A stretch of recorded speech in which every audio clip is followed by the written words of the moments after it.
Hello, welcome to Hungary News.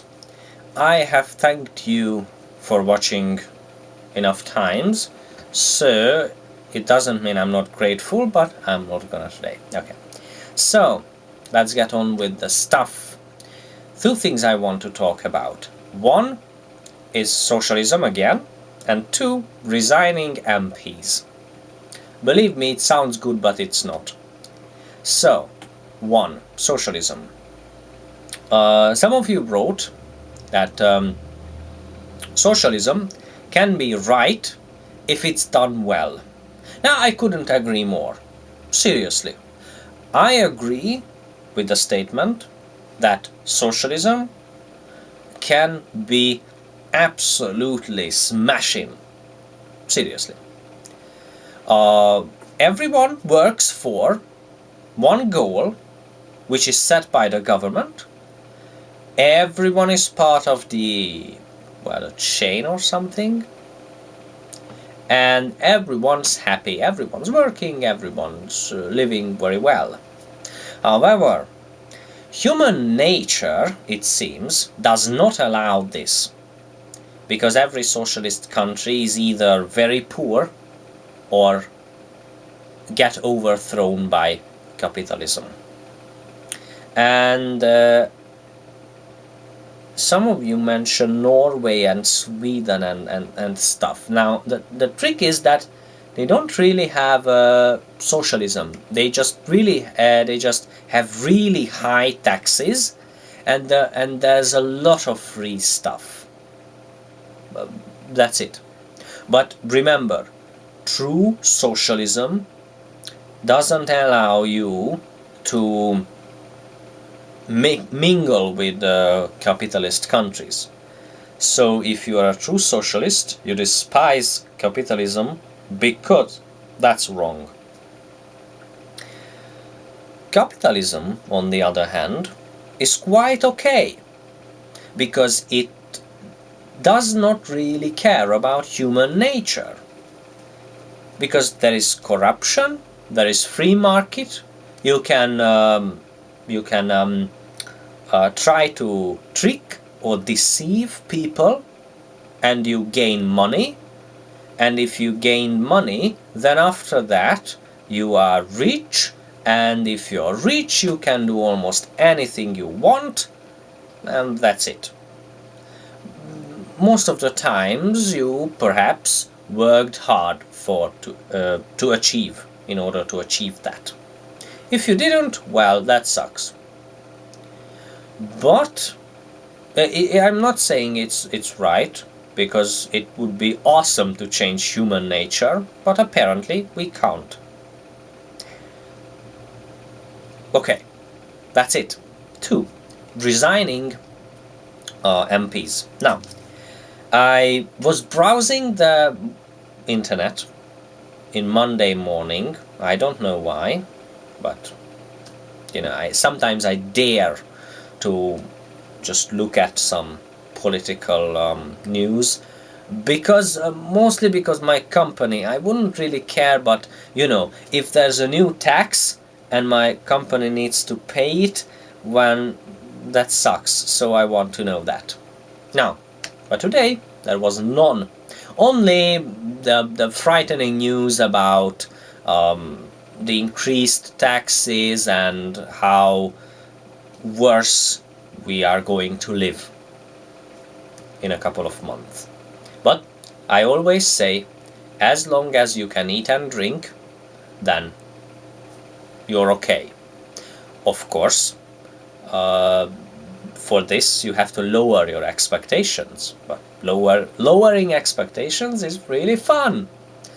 Of course, most of the time we would like to go forward, but what the hell, sometimes there are setbacks. I know it, and I experienced it, mostly because of my own mistakes. But in this case, the government makes mistakes, well, at least. Well, I really should want to blame myself, because if it's my mistake, well, that's it, I can handle it. But if the government just says what I have to do, and it seems stupid, then I don't really want to do that, but I have to anyway.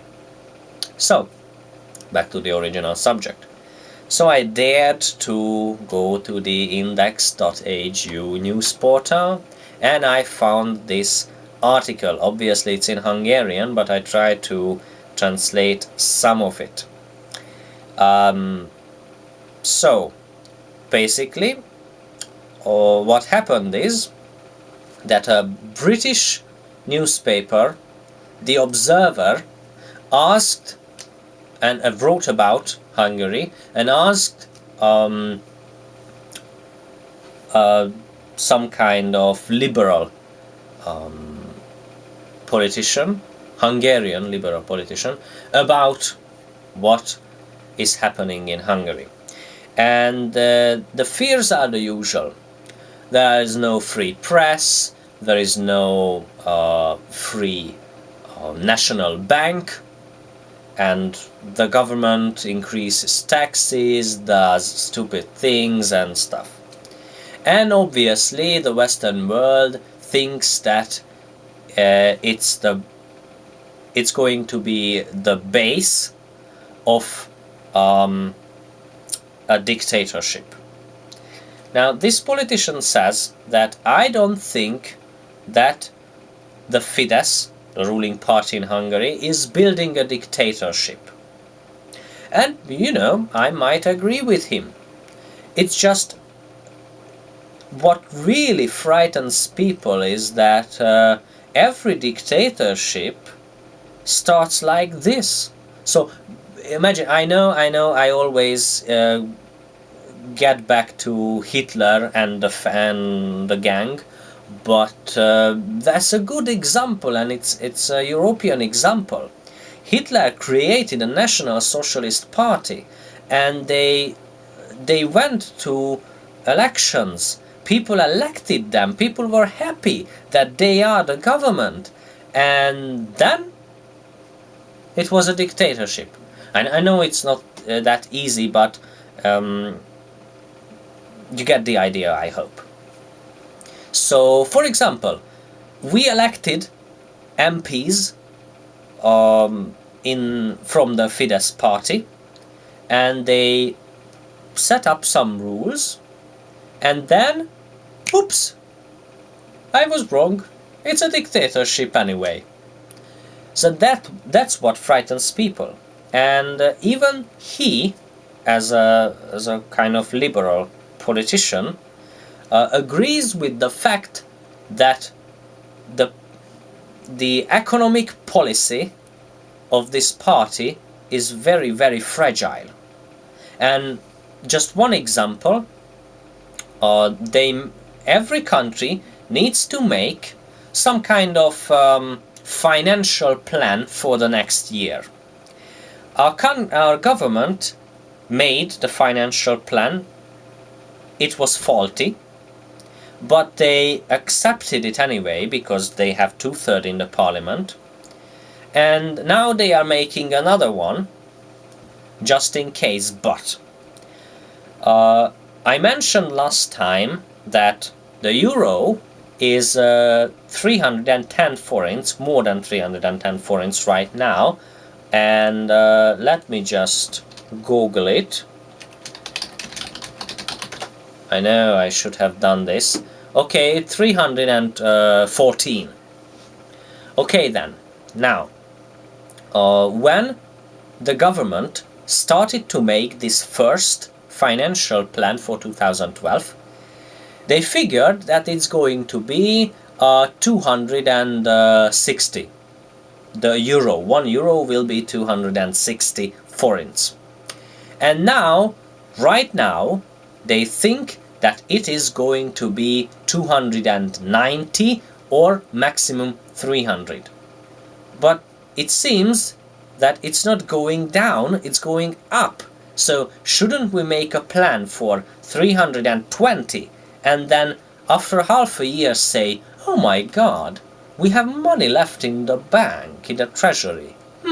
Okay, let's give it back to the people. Sorry, that was just a very, very unfunny joke. Let's just spend it. But anyway, we have money in the treasury. Right now, with our financial plan, we are still in minus. So it's kind of funny. But hey, what the hell. So, let's get back to the MPs. This British newspaper or magazine states that these decisions might cost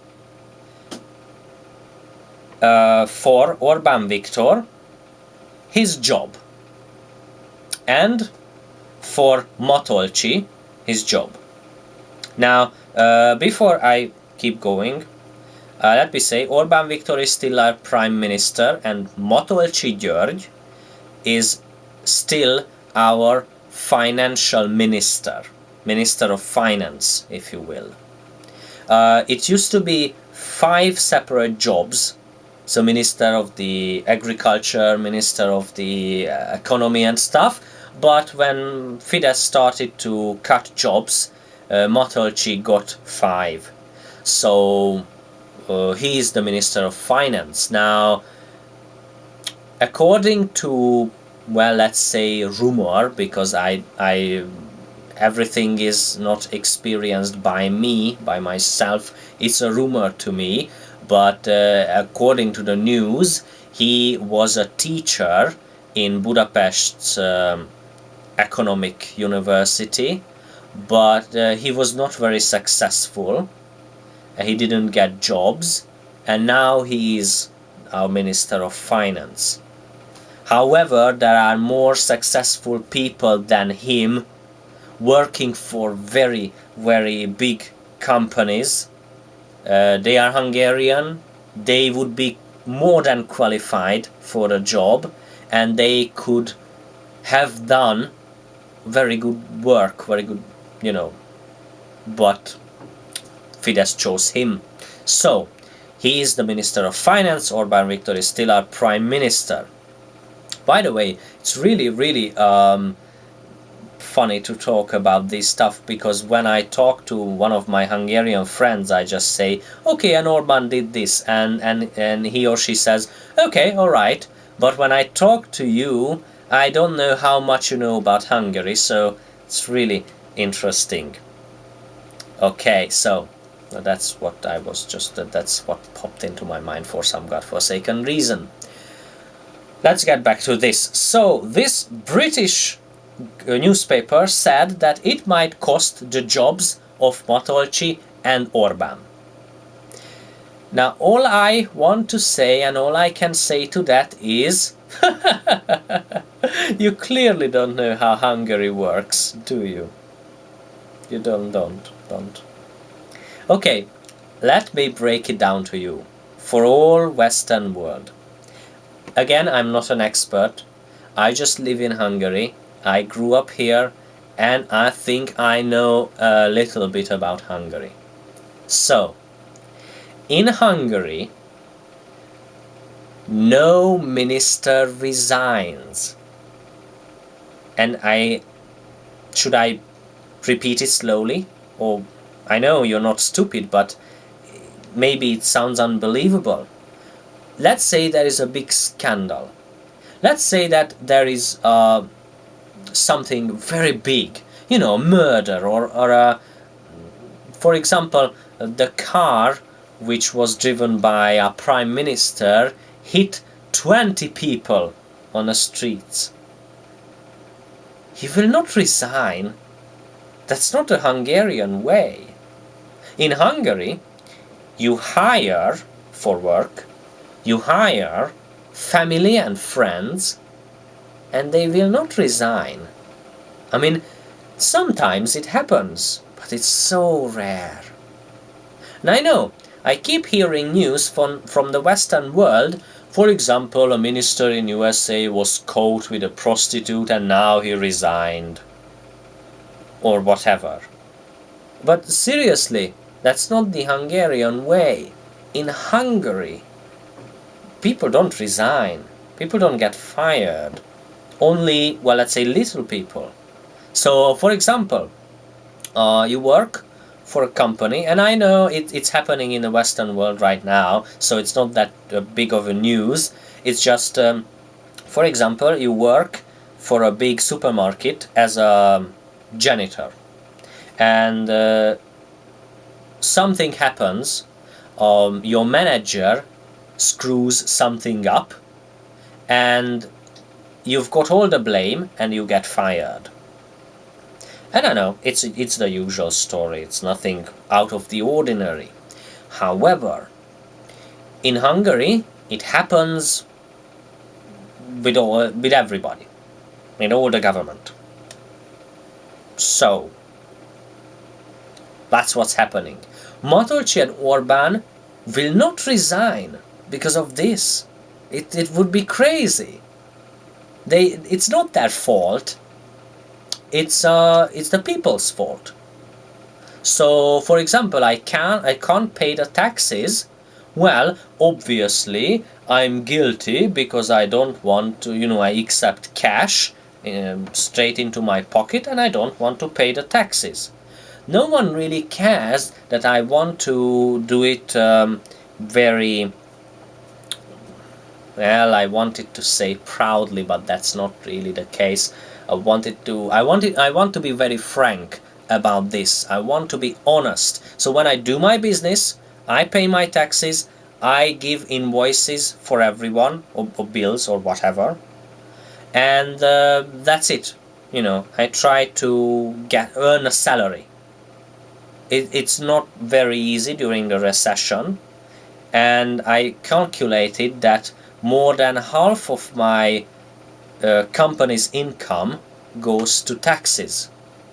So what I earn is, I don't know, 1/3 of what a company earns, or less than 1/3, and whoever is my partner earns more little. But we don't talk about thousands of dollars. We are talking about a couple of 10,000 forints. I mean, 40, 50, 60, whatever. It's really, really small. So no one really cares, and there is no, and I'm not complaining. I don't try to complain. I just trying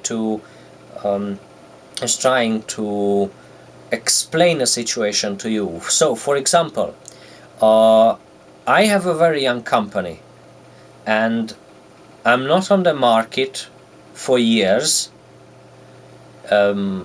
It's not 10 years, it's not 2 years, it's just 1 year. And what happens is that if somebody is on the market for 10 years, 20 years, probably he has or she has, or they have a very good business going on. At least they can afford living, food and drink. Just remember, food and drink. And I, on the other hand, in a Hungarian company, in Hungary, a company needs at least 5 years to settle down. So I have 4 to go. And sometimes it's really good, because the future seems very bright. And sometimes, like in January right now, the future seems a bit grim. But the problem is that, and this is what I really wanted to tell you in the first place, sorry, I got distracted. The problem is that not even a young company like mine can claim some kind of aid from the government. So it's either I go bankrupt, or I figure out a way to prosper.